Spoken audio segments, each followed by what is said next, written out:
Estamos de volta para o nosso segundo bloco aqui do Roda de Entrevista, que hoje está conversando com a doutora Letícia Aires, que é a médica infectologista e diretora técnica do HDT.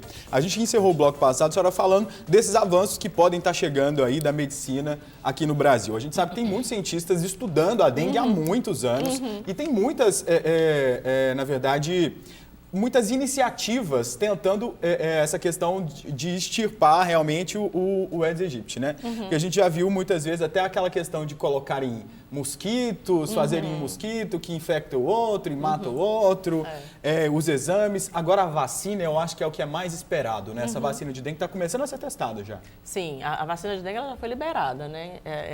Tem uma vacina que a Aventis lançou, aqui no Brasil a gente já está com ela disponível em rede. Não sei se já está disponível na rede particular, mas ela foi liberada para ser usada aqui no Brasil. Agora, ela é uma vacina que ela pega os 4... Porque a dengue a gente já sabe, né, que tem DEN 1, DEN 2, DEN 3, DEN 4. São 4 sorotipos. Essa vacina, ela contempla os 4 sorotipos e, de uma maneira geral, para os 4 sorotipos, ela dá uma proteção em torno de 65%. Então, ela é uma vacina que não é uma vacina tão boa, mas diante de nada... Ela pode, no caso, só então minimizar os sintomas, não vai ser totalmente... Ela protege contra a doença e outra característica dessa vacina, que a gente já sabe, é que ela diminui a gravidade dos casos em pessoas que são vacinadas, mas a proteção dela gira em torno de 65%. E ela tem uma limitação, outras limitações também. Ela é cara, ela é feita em 3 doses, ela é feita para pessoas entre 9 anos e 45. Aí a gente, assim, nessa epidemia de 2015, por exemplo, a faixa etária que mais sofreu e que teve óbitos e tudo foi os idosos. Então, a gente já não vai proteger essa população. Criança também, crianças pequenas, quando tem dengue, também pode ter casos graves e a óbito por complicações. Então, é uma vacina que tem essa limitação dos 9 aos 45 anos.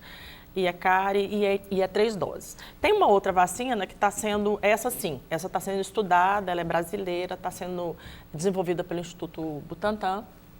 E ela é feita em uma dose só e, ao que parece, tem uma proteção maior. Mas ela ainda não foi testada e não está aprovada.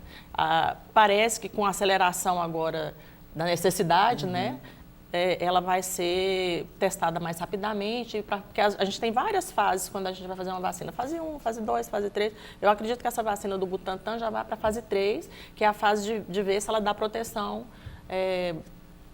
qual é a proteção real da vacina em muitas pessoas. Né? Nesse âmbito da prevenção, o New York Times ele lançou uma matéria orientando os turistas que não viessem para o Brasil por causa da Zika. Sim. E eu te pergunto sobre a questão da prevenção da Zika. Eu vejo muitas farmácias hoje de manipulação lançando aqueles kits de repelente, tem uma blusa especial, alguma coisa assim. Realmente funciona? Vale a pena as pessoas usarem?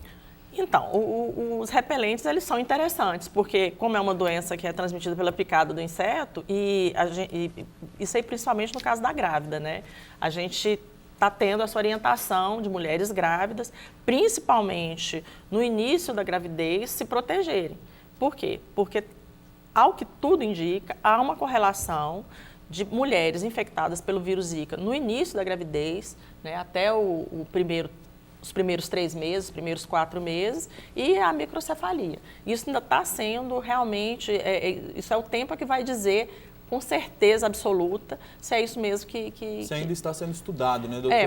Mas já foi, até o Ministério da Saúde, já desde o ano passado, já está considerando que essa é uma associação real. Por exemplo, essa mulher... A gente já trabalha que isso seja uma situação que acontece. Então, a mulher, ela se contamina ali por volta do primeiro trimestre, e essa criança pode ser atingida.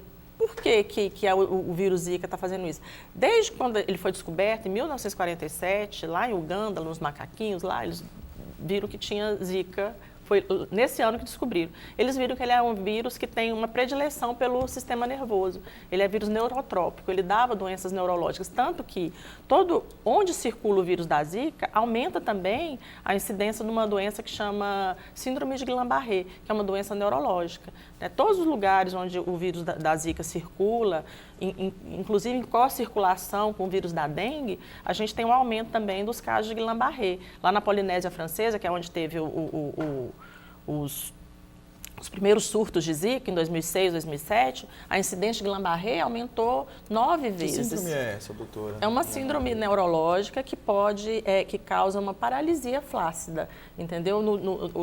O clássico é isso, mas ela pode dar outras manifestações de menor intensidade, tá? Então, a pessoa vai perdendo as forças e acontece depois. A pessoa tem o quadro viral, que não necessariamente é Zika. Outros vírus também podem estar relacionados com a síndrome de Guillain-Barré. Inclusive, tem algumas vacinas também, que são... A vacina da gripe já foi falada, que poderia desenvolver síndrome de Guillain-Barré. Enfim, algum tempo depois que você tem a doença aguda, você pode desenvolver essa doença neurológica, pelo próprio vírus. E as grávidas, por exemplo, elas podem ter também algum... Pode, como estar grávida não aumenta o risco, entendeu? O fato, o que a gente observa é que ter o vírus Zika circulando, em co-circulação com outros vírus, você aumenta a sua incidência. Lá no Nordeste também teve um discreto aumento da incidência também, tanto na Bahia, lá em Pernambuco eu não saberia te dizer, mas lá na Bahia eu vi alguns números que aumentou parece que 3 ou 4 vezes a incidência de Guillain-Barré, que é uma doença rara. Ela é uma doença bastante rara, então... Mas quando o vírus Zika está circulando, tem. E no caso da mãe grávida, o que acontece? O bebê, ele está formando o seu cérebro naquela época ali, por volta do primeiro trimestre, ali na 8ª, 10ª, 15ª semana, até a 18ª semana de gestação, está formando o sistema nervoso da criança. E o vírus deve ter uma predileção por célula neural jovem, que aí causa uma destruição